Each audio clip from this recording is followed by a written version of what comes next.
बारे में। अस्थमा एक बहुत पेचीदा सी बीमारी है जिसके बारे में सोचते ही लोग बहुत परेशान से हो जाते हैं। सर क्या होता है अस्थमा, क्या है? अस्थमा बेसिकली एक एयरवे डिजीज है, सांस की नली की बीमारी है। इसमें सांस की नली पे इसमें सांस की नली पे सूजन आती है। आइडियली देखा जाए तो इसमें कुछ हेरिडिटरी कंपोनेंट होता है, विरासती तौर पे भी होती है बीमारी, और कभी मोस्ट ऑफ द टाइम ये बिकॉज ऑफ एलर्जेंस होता है, एलर्जी के कारण अस्थमा डेवलप होता है, और उसके कारण जो है तो अस्थमा सांस की नली पे सूजन आ जाती है। और उसके साथ ही अस्थमा के जो सिम्टम्स रहते हैं, लक्षण होते हैं, वो साथ में प्रेजेंट करते हैं, जैसे कि छाती में घर घर की आवाज़ आना, खांसी होना, सांस की दिक्कत का होना। कभी कभी पेशेंट को एलर्जिक राइनाइटिस वाले सिम्टम्स भी इसके साथ प्रेजेंट करता है पेशेंट, जैसे नाक में खुजली आना, छींके आना, नाक बंद होना, नाक बहना, इस तरह के लक्षण होते हैं इसमें। सर तो ये जो अस्थमा के आपने लक्षण बताया, इसमें ये किसी पर्टिकुलर एज में होते हैं या किसी भी एज के व्यक्ति को ये हो सकता है? देखिए, पहले से माना जाता था कि ये चाइल्डहुड सिम्टम्स स्टार्ट होते हैं, बचपन से बाल अस्थमा होता है, इस तरह का पहले माना जाता था। बट नाउ डेज अस्थमा जो है तो ये अम्ब्रेला टर्म है, तो इसमें अर्ली ऑनसेट अस्थमा होता है, लेट ऑनसेट अस्थमा होता है। Most of the time early onset asthma होता है, डेट इज बिफोर 40s, 40 साल के पहली उम्र में अस्थमा का होना ये कॉमन है। बट ये कभी कभी ऐसे भी होता है कि 40 साल के बाद सिम्टम्स आते हैं, और इसमें कुछ कंपोनेंट होते हैं, जैसे ओबेसिटी का होना, स्मोकिंग का होना, जो इसको प्रोन करता है पेशेंट को, पर्सन को अस्थमा के लिए after 40 years of as.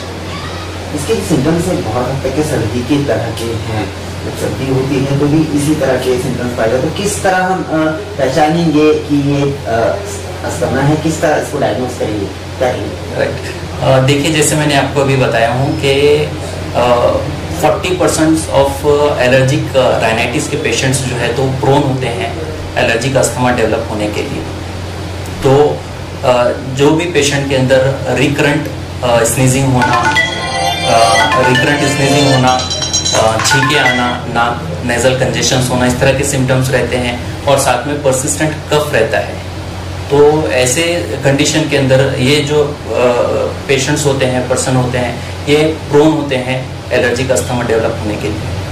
Ji sir, अगर इलाज की हम बात करें, ट्रीटमेंट की बात करें, तो अस्थमा का ट्रीटमेंट इस आधुनिक समय में कौन कौन सी पद्धतियों से अस्थमा का ट्रीटमेंट किया जा सकता है?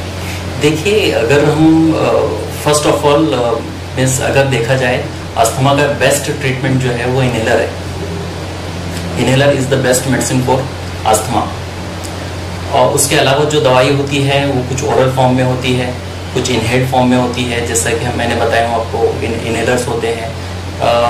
इस तरह से इसका ट्रीटमेंट किया जाता है। पहले तो डायग्नोस किया जाता है अस्थमा का जो डायग्नोसिस होता है, डेट इज मोर इम्पॉर्टेंट, क्योंकि आमतौर पे स्पेशली हमारे यहाँ पे इंडिया के अंदर क्या होता है कि किसी को भी सांस की दिक्कत हो जाए तो उसको दमा कहा जाता है, जबकि ऐसा नहीं है। कुछ अदर बीमारी है, जैसे COPD है, जिसको आमतौर पे हम काला दमा कहते हैं, इंटरस्टिशियल लंग डिजीज है, जैसे कि फाइब्रोसिस है, इस ब्रोंकाइटिस है, इस तरह की कुछ बीमारियां हैं जो उसके साथ उस तरह के लक्षण होते हैं। तो हमें फर्स्ट ऑफ ऑल डायग्नोस करना चाहिए कि ये एग्जैक्टली अस्थमा है या कुछ और चीज़ है। तो अस्थमा के लिए हम जो है तो डायग्नोसिस मेनली स्पायरोमेट्री से करते हैं, पल्मोनरी फंक्शन टेस्ट किया जाता है, उसमें हमें पता चलता है whether it is obstructive pattern और रिस्ट्रिक्टिव पैटर्न। ऑब्स्ट्रक्टिव पैटर्न अगर रहता है तो ये मोर मेनली एयरवे डिजीज होता है। उसी के अंदर हमें ये देखना है कि रिवर्सिबिलिटी है क्या। अगर रिवर्सिबिलिटी रहता है तो इट इज अस्थमा, और अगर रिवर्सिबिलिटी नहीं रहता तो ये COPD की तरफ जाता है। सर, अगर बात करिए मीट के बारे में, तो अस्थमा को लेकर बहुत सारे लोगों के अपने अपने अलग अलग मीट्स हैं। जैसे प्याज खाए तो अस्थमा ठीक हो जाएगा, अस्थमा होना एक बहुत बड़ा अभिशाप भी माना जाता है। अगर इनहेलर की अगर बात की जाए तो जिसको इनहेलर यूज़ करने दिया जाता है वो ये सोचता है कि लोग क्या कहेंगे, हमेशा यूज़ करना पड़ेगा, आदत लग जाएगी वगैरह वगैरह। तो ये इस तरह के जो समाज में मिथ्स हैं, ठीक है, या इनहेलर यूज़ करने वाले लोगों को समाज में देखने का तरीका है, इसके ऊपर क्या कहेंगे आप? और देखिए, बहुत सारे मिथ है, जैसे आपने कहा है, मोस्ट कॉमन यही है कि लोगों को ऐसा लगता है कि हम इनहेलर यूज़ करेंगे तो क्या इसकी आदत हो जाएगी, क्या इनहेलर के बिना इसका इलाज पॉसिबल है। तो हाँ, ऐसे हम कह सकते हैं कि मेन ट्रीटमेंट जो है इसका वो इनहेलर है। इनहेलर के बारे में जो मिथ है ये बहुत गलत है। देखिए, ये बीमारी है और इसका इलाज जो है तो कुछ मेडिसिन है। ये एक तरह की मेडिसिन का फॉर्म है, जैसे कफ सिरप होता है, जैसे कैप्सूल होता है, जैसे टैबलेट फॉर्म होता है, इंजेक्टेबल फॉर्म होता है, वैसे ये इनहेलर फॉर्म है। तो इसके अंदर बहुत सारे लोगों का ये मिथ होता है, तो ये बहुत गलत फहमी है। और जो ये एयरवे डिजीज है इसका ये बेस्ट ट्रीटमेंट होता है।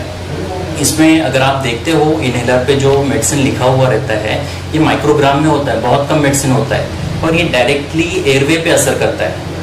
तो इट इज़ वेरी सेफ, बहुत सेफ मेडिसिन है इनहेलर और इसके ऑलमोस्ट नहीं के बराबर साइड इफेक्ट होते हैं इसमें। अगर हम हूप चेस्ट की बात अगर करें या हूप क्रिटिकल केयर की बात करें तो कौन कौन सी फैसिलिटीज आपके हॉस्पिटल में अवेलेबल है? देखिए, हमारे यहाँ पे basically from OPD to ICU बहुत सारी फैसिलिटीज़ है। जैसे हमारे यहाँ पे पल्मोनरी फंक्शन टेस्ट है, लंग फंक्शन टेस्ट होता है, एलर्जी टेस्ट होती है, जो मेनली अस्थमा के अंदर ये भी देखा जाता है अगर एलर्जी का अस्थमा है तो कौन सी चीज़ों से एलर्जी है वो टेस्ट होती है। उसके अलावा हमारा जो है तो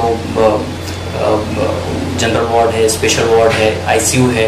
आईसीयू के अंदर बाईपैप की सुविधा है, सेंट्रल O2 है एंड वेंटिलेटर की सुविधाएं भी है।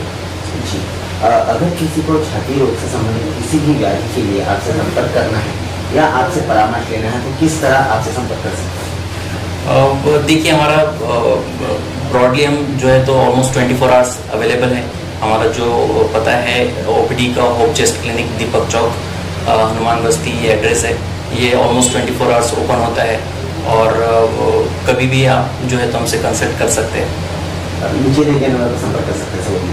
नीचे दिए हुए नंबर पे आप संपर्क कर सकते हैं। That is 9769998951। Thank you very much.